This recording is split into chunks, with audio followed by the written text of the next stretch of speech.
Hey, what's up guys? Got another video here for you on hiring, and this is a very important piece of the puzzle, growing an agency. So let's dive into it.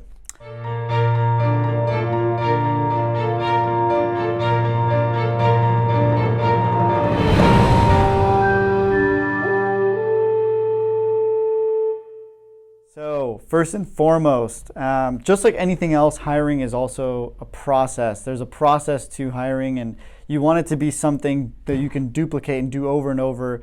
And because you're not just going to hire once, you may hire twice, 3, 4, 5, and as you scale, maybe hundreds of times. Who knows?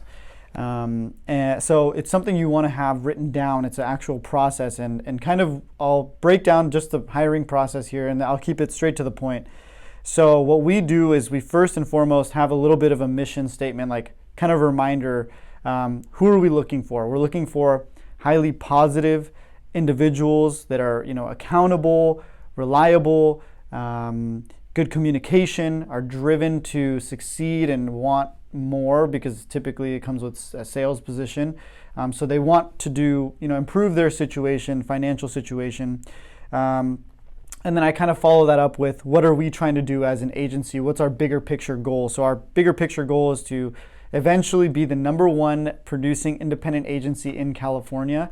And there's a lot of different things that we're going to do to get there with processes, procedures, and I won't dive into it too much, but that's the first kind of thought process. First and foremost, who are we looking for? What are we trying to do? You want to have that kind of laid out, and that's what that is for us. So the next thing that I do is I usually put out some type of advertisement, like we're hiring, or word of mouth comes to us that people are reaching out and saying, hey, I'm interested, and now there's a candidate, right? So let's just pretend we have a candidate saying, hey Chris, like I'm interested in a job. Sure. So then I say, give me your email. I'll shoot them an email and I'll say, hey, send me your resume. So that's the first step. Send me your resume.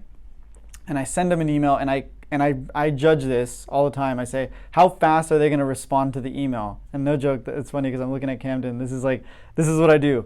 So I judge first and foremost, like how fast are they going to respond to the email? That's the first thing. Then if they respond in a timely manner, usually within 24 hours, it's fair. If they take a couple days, they're already on a bad note, in my opinion. Then from there, step 2, next thing I do is I send them another email. It's kind of a lengthy email, almost discouraging them to do the job. I say that, this is not for everybody. It's a high, intense environment. We're we're making calls. It's just aggressive. We're doing a bunch of stuff. You get a bunch of no's, failures, slam the phone in your face. Kind of what I was talking about in other videos, like if you're not getting bloody, you're not in the game. So I discourage them. Typically, if they can push through that email saying like, does this even sound like something you'd be interested in? And they say, yeah, I'm still interested. Then that gives me a sign like, okay, this person is actually into it and would like to proceed, and they have some grit. So I'm like, okay, this person's good. Next thing I do is I schedule an actual interview with them and have a list of questions, and I have a whole template of questions, and I can't dive into it now, but I can, if you're interested, I can give it to you. There's roughly 21 questions that we use, kind of the standard, like, why do you want the job? What do you think is your best characteristics? Camden went through all this too.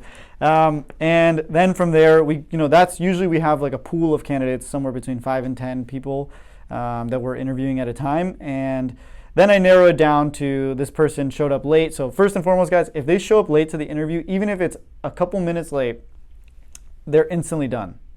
Like, they're not hired. If they make up an excuse that their car was messed up, something happened, they're done. Like, unless they're showing us like real proof, and like, then okay, fine. But the 9 times out of 10, that's already a sign that you're going to be hiring somebody that's going to be making up more excuses, and it's going to lead to more issues down the line. And just trust me on this. If it starts off that way, there's going to be more stuff. So you don't want to deal with that. You want somebody who's there sharp. Everybody here has been early to the interviews, and it shows. So then you narrow it down. Let's just say 3 out of the 5 people show up on time. They're good candidates. Now you have 3 people, and then you evaluate criteria as far as the position, their logistics standpoints of starting dates and their pay and what they're looking for, who's the best fit, who looks like the best culture-wise fit. And then at that point, maybe I'll have the team take a look and kind of give their input as well. So that's the hiring process. Once they're hired, then I put them through the process. I'm talking specifically about sales and like service, a little bit of service, but mainly a sales position. I give them, the requirement that this position does require a license. So are you prepared to get a license? Yes or no. If they say no to that question, that's also a big red flag. You probably don't want to hire that person. And then you get them into the first couple weeks of training, which is get on the phones and also start listening to an audiobook that I mentioned before, the Sales Survival Guide by Grant Cardone, or the Closer Survival Guide, sorry. And then that's the first week or two. I don't really have them talking to customers too much because they're just getting their bearings going. So I get them on cold calling for 50 calls a day, and the training supplementing that. So then from that, also you can they come and watch me, and we do that stuff as well. Then weeks 2 through 5, now they're shadowing office managers, they're talking to customers, and they're in the process of getting licensed as well. So in those first couple weeks, 2 to 5 weeks, we want them to be getting licensed as well. And then once they're licensed, they become producers. That's usually in week 6 through 9. Usually it takes about a month or two to get a license.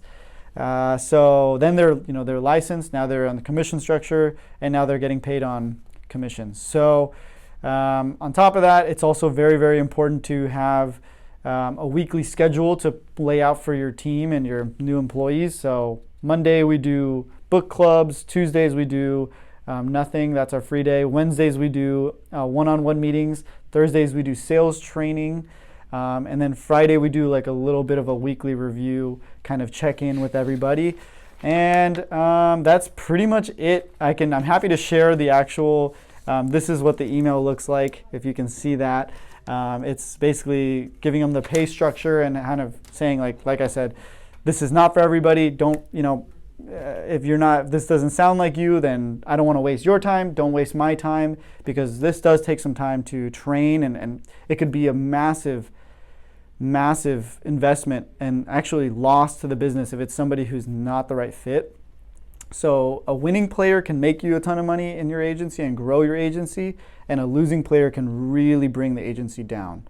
So it's very important that you don't just hire just to hire. And I like to play on the offense. Like, I like to think with an offensive mindset. Don't be defensive, like always think this person's like out to get you or mess up the business. Like, I like to be offensive and trust people blindly. I'm a blind truster. Like, I trust people until they give me a reason to not trust them.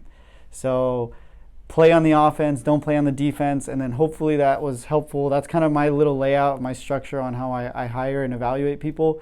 On like a surface level, there's a lot deeper stuff that we get into, but that's pretty much it. Hopefully that was helpful. And anybody that has questions, if we are actually hiring at the moment too, so that's a great point to bring up.